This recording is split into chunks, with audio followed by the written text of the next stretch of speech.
What's up, peeps? Welcome back to my channel. I'm Jen, and this is Copper Cactus DIY, where I share furniture art, faux finishing, and decorative painting. And in today's video, I'm sharing 5 super colorful, super fun makeovers, including some hearts.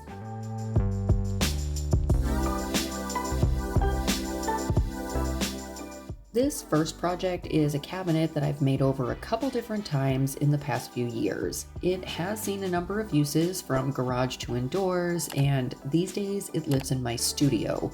It needed a definite refresh after some damage during our cross-country move. So I cleaned it, fixed the gouges with wood fill, sanded, vacuumed off the debris, and wiped the cabinet down with a wet rag. That wrapped up my prep before bonding primer. I used a proprietary bonding primer over this entire cabinet. You can see how good this pigmentation is. I got near full coverage in one coat. I left it to dry overnight. In the morning, I started the finish. I went for multi-toned peach, orange, and coral with pink added for pop. I basically wanted to get the vibe of the finish that I just covered up, only the lighter, peppier cousin. Let's just go with not a swamp witch, a city witch. I applied the paint in strokes, patches, blobs, and I even used my chalk brush to stipple on, and I got a solid coverage coat of multiple colors. That dried for about an hour.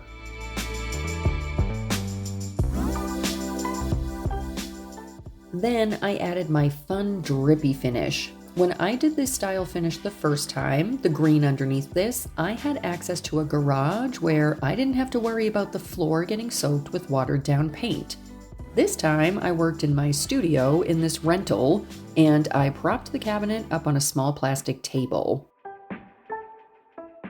I covered my table with a cotton bed sheet that I use sometimes as a drop cloth. That worked like a charm to catch all of my drips.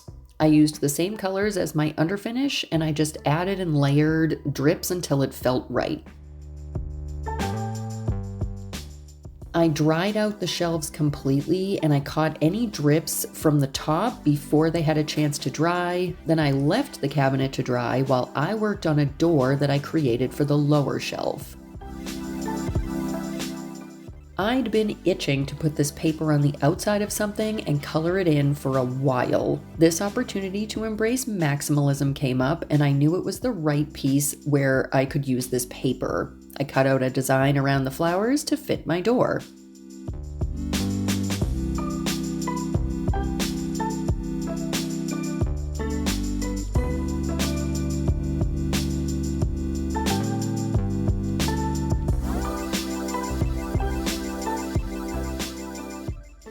Next up, a raised stencil using wood filler will occupy the open area on my door that doesn't have the paper.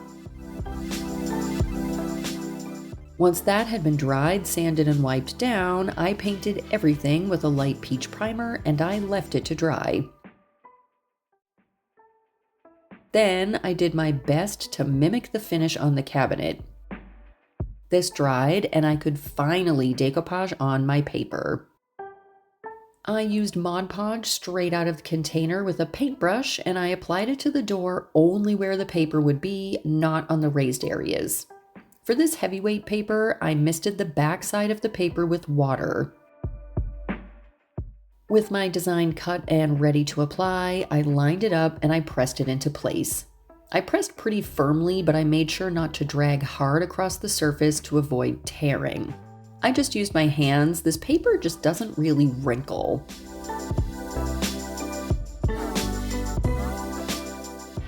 Then I placed parchment paper over the design, and I used a stack of heavy books, my latest if you don't mind my shameless plug. These kept it flat and wrinkle-free while the door dried. While it did dry, I gave 2 coats of black chalkboard paint to the inside of the cabinet and the inside of the door.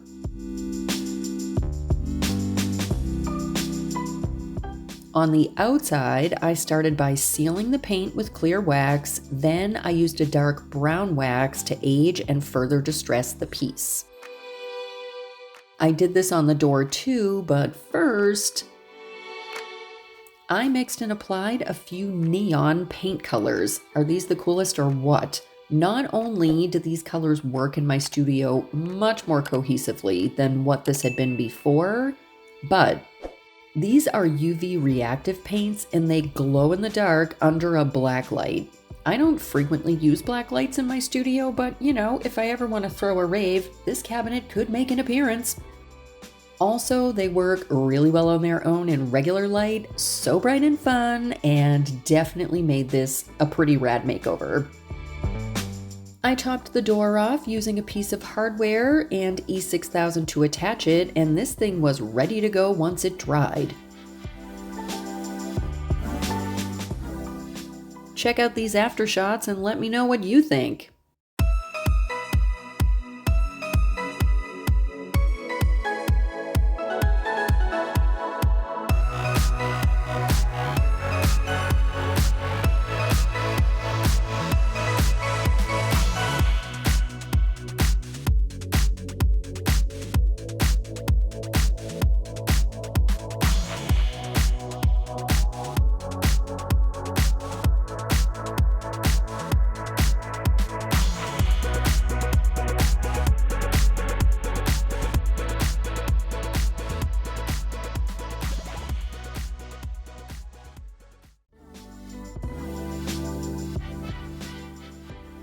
This second project was a mix of spray paint and a hand-painted sunset over the ocean mural on these white melamine cabinets for my artist studio.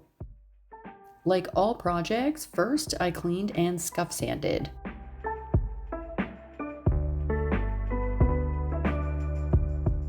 Once everything was wiped down and dry, I spent quite a bit of time masking off all 10 drawers and the inside of both cabinets, plus one side of one of the cabinets.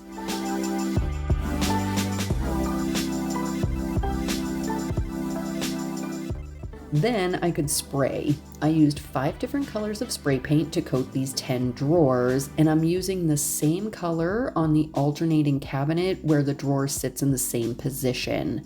This is a loose interpretation of sunset, and I will match that vibe in the mural. Everywhere I used colorful spray paint received 3 coats. Other than the one side that I left blank for that mural, I painted the cabinets using a highly pigmented black chalkboard paint. These got 2 coats, and I left everything to dry for the night. The next morning, I used a spray top coat on the drawers after doing a 600 grit, sand, and wipe down.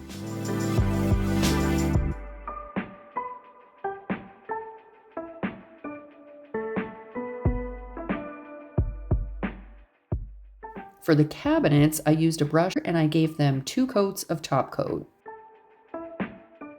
Once that was dry, it was time to add my mural. Step 1 involved a clear bonding primer, which you obviously can't see, but after that, I added a coat of white acrylic to act as my base. For the mural, I started at the top, adding a crosshatch application of a purple-leaning blue shade so I could establish my first color in the sky. You can see my reference photo on my phone beside the piece here, and I used that throughout this project as a reminder of what to paint. After adding tape for a horizon line, I placed my first peach shade. I went back and forth a number of times, adding, layering, and trying to blend my colors.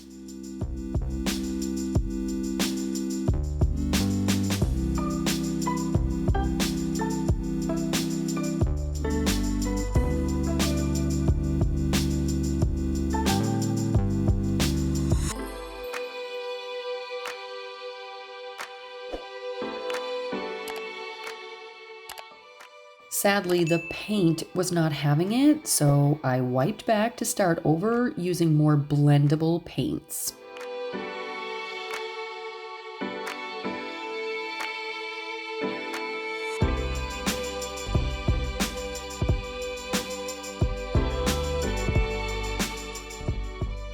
I started on my clouds. This also takes a multi-layer approach. I went in with purples, oranges, blues, and gray shades until I was happy with how the clouds, sun, and sun rays looked. I pulled tape and let it dry for multiple days. Then I placed delicate tape over the upper part at the horizon line, and I began my impressionist-style ocean. This is not supposed to be a perfect resemblance to water. I just wanted all the colors from above in the water portion to resemble reflection from what it would look like from the sky onto the water surface. I used a brush and a tapping motion, as well as a few other tricks of the trade to get those impressionist-style blobs of paint all over the place. And once I finished this and added my final top coat, this cabinet duo was done.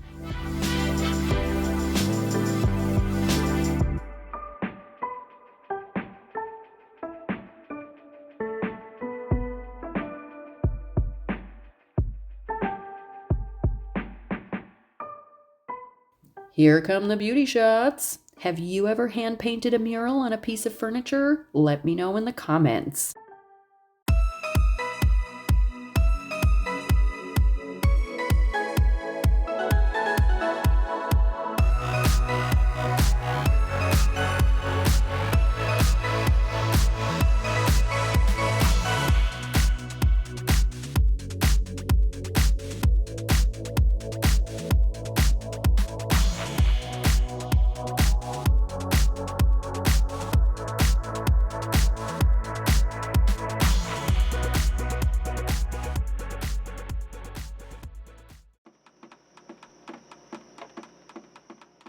This third project was one of my first entries into a unique antique challenge. Those are hosted by my girl Crystal over at the Crafty Creech DIYs and Furniture Flips. This one was so much fun, but I had a bunch of repairs to make first.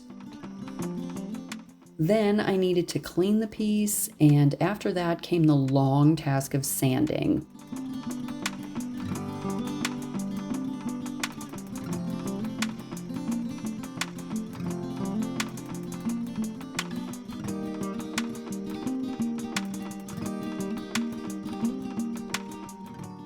I wiped everything down and left it to dry before it was ready to add my bright and fun finish.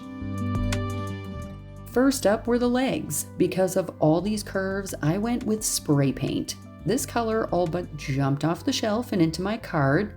I love how neon and just like kapow this color really is. I ended up doing multiple coats to get full coverage. I used the same color and paint on the apron of the table as well as on all 4 chairs. I just loved this color so much that I actually wanted it to be the main focus.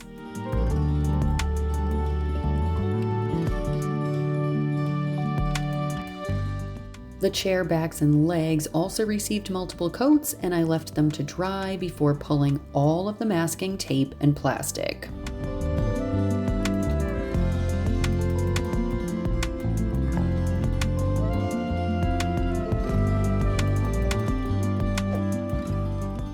For my fun finish, I started by pickling the areas that I had originally masked off, and that meant the top of the table plus all 4 chair seats.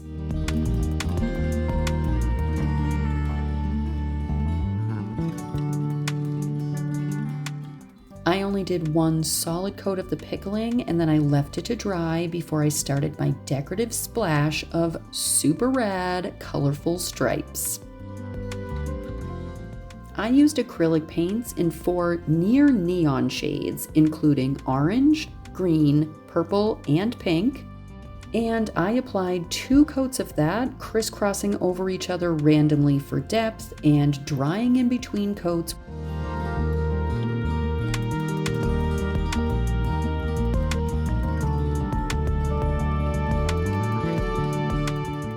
I wanted this to resemble like laser beams or something equally 80s inspired. Goal achieved.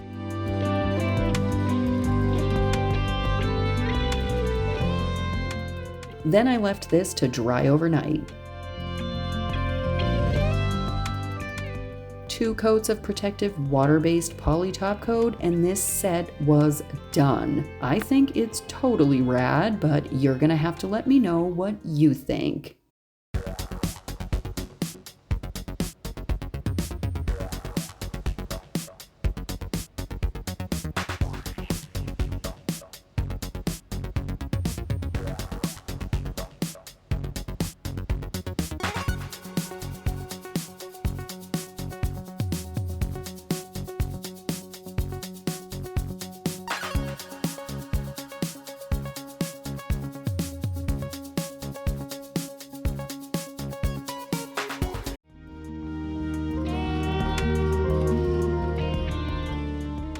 Project 4 came to life during the spring of 2022. This is a huge desk that I got at a big box store. Mr. CCDIY and I had matching desks for a long time, but I got tired of this boring faux wood thermofoil sticker. I needed something colorful. So a quick scuff sand and a wipe down of the dust, and I was onto the fun, colorful makeover. I used every visible surface as a canvas during this makeover, and to say this got a ton of love thrown at it is a gross understatement. This entire makeover was actually inspired by the song 1000 Things by my favorite male singer-songwriter, Jason Mraz. The heart on top will actually be referenced in hand-painted words that I put on another section, so I wanted to make sure that this tape laid down perfectly.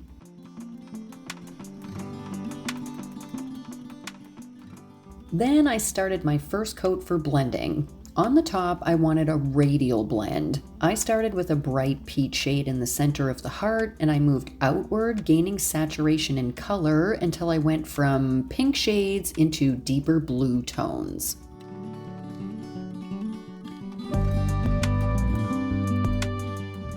This desk had a rollout extension piece, and I wanted to put another fun mural on the front of that, so I took inspiration from what I did on the side of the desk, which you'll see in beauty shots in just a minute, and I started with light shades, moved into dark yellow, and then green for coat 1.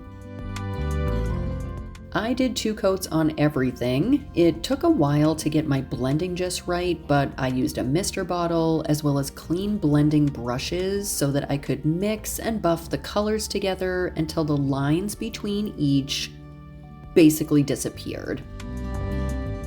The top took some careful and strategic blending, so I didn't disturb that tape, but it worked out cool, and then I left that to get to the rest.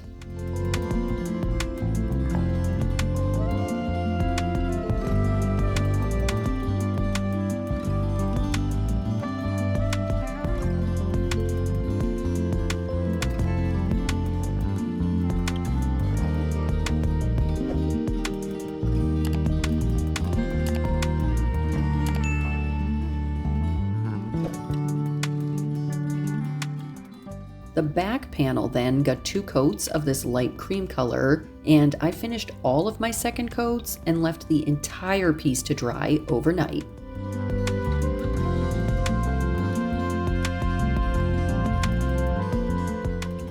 With all blends and everything done, I could get to my neon and UV reactive paints. I created a bunch of white hearts on the blended areas. Then, using the UV reactive paints, I painted over all of those hearts using different colors, or clear.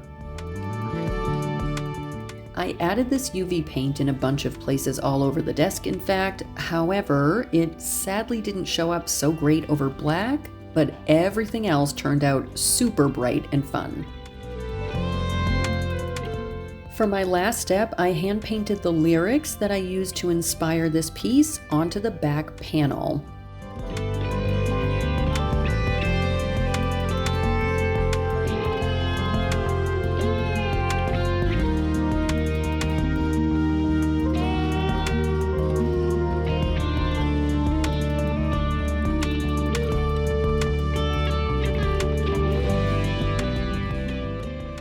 I did these in various acrylics and UV paints so that I could get this final effect. And speaking of which, here come the beauty shots. So what do you think of my love-motivated, Jason-inspired, colorful makeover?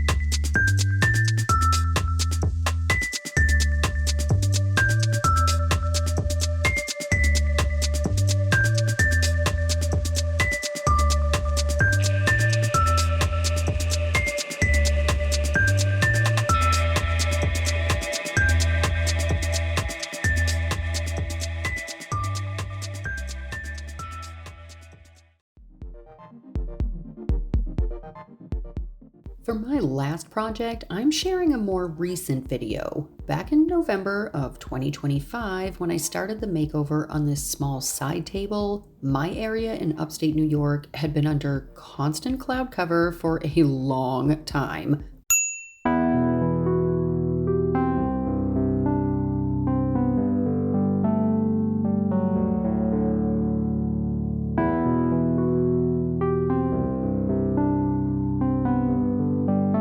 I needed to paint something bright and cheery just to see any color other than gray. After a clean and scuff sand, I wiped down the surface and taped off the metal adornments, but not the hardware. I used the same color palette on this piece as I used on my 4-drawer studio storage dresser, and I completed the coats in the same order as I did on that piece so I could keep things cohesive. First, I added this deep orange chalk paint all over on the upper portion. When the orange paint dried, I added one solid coat of a very hot pink chalk paint over it.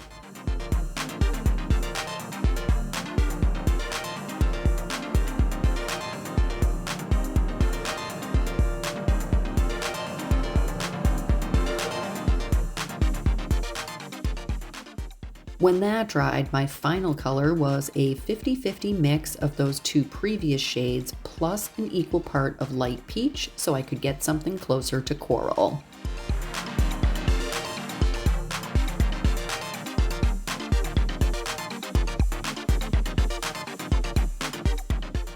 While the upper portion dried, I added my first coat of black to the lower portion. As always, this pigmented black chalkboard paint applies smoothly and evenly.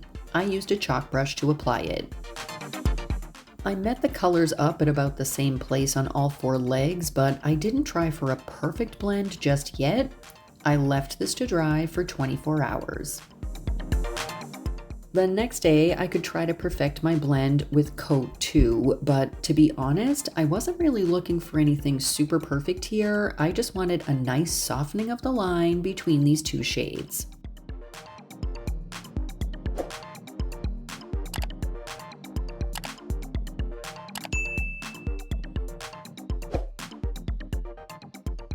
It worked out well, and I left it to dry. But I pulled tape right away and this piece was done. Be sure to let me know how you liked this one down in the comments. That's all I've got for you today, so thanks for being here and watching. Later, peeps!